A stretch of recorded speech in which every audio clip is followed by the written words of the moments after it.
Assalamualaikum warahmatullahi wabarakatuh. Video ini dibuat untuk menyelesaikan tugas kelompok yang diberikan oleh Paripai di mata pelajaran kimia. Kami dari kelompok 1, kelas 12 IPA 2, terdiri dari 6 anggota, yaitu Alpa Badriah, Ilham Mahmud Huda, Husnul Khotimah, Nurhalijah, Pila Ananda Amelda, dan Rafliansyah yang bekerja sama menyelesaikan tugas ini. Di video ini, kami akan menjelaskan mengenai cara kerja garam dalam melelehkan salju di jalan raya, Amerika.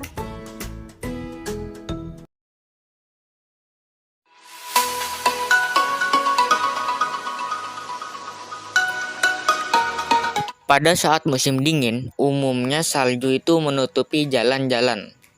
Nah, hal ini akan sangat berbahaya karena dapat membuat kendaraan-kendaraan itu jadi tergelincir. Biasanya pihak-pihak yang berwenang itu akan menggunakan alat berat seperti bulldozer, skop, dan juga menaburkan garam pada jalanan agar tidak licin. Yang menarik dari sini ialah penggunaan garam untuk mencairkan atau melelehkan salju. Pertama, kita perlu tahu terlebih dahulu apa itu sifat koligatif larutan.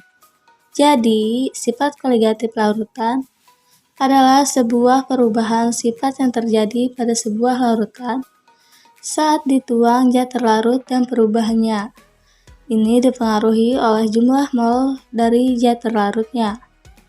Nah, contohnya, saat air itu kita tuangkan 1 mol garam, maka akan menjadi perubahan sifat seperti titik didihnya, naik, dan semacamnya.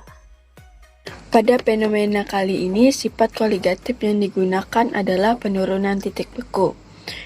Penurunan titik beku dan titik beku dari sebuah larutan itu menurun.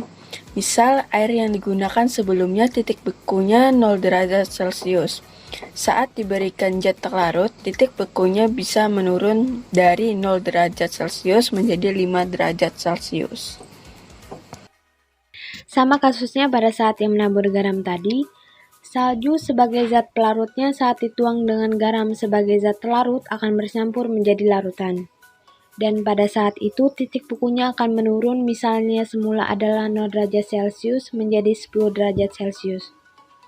Maka salju yang sudah bercampur garam itu pun akan berubah menjadi air karena tidak bisa mempertahankan wujud bekunya.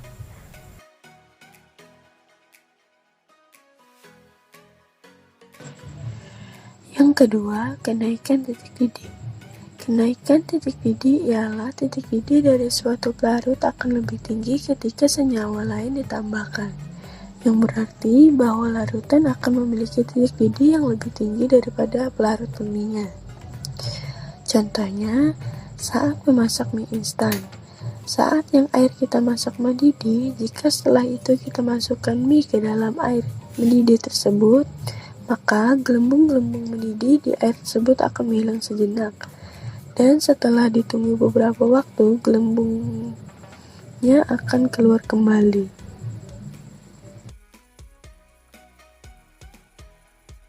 Ketiga, tekanan osmosis. Osmosis adalah peristiwa perpindahan molekul-molekul pelarut dari suatu larutan encer ke larutan yang lebih pekat melalui membran semi-permeabel.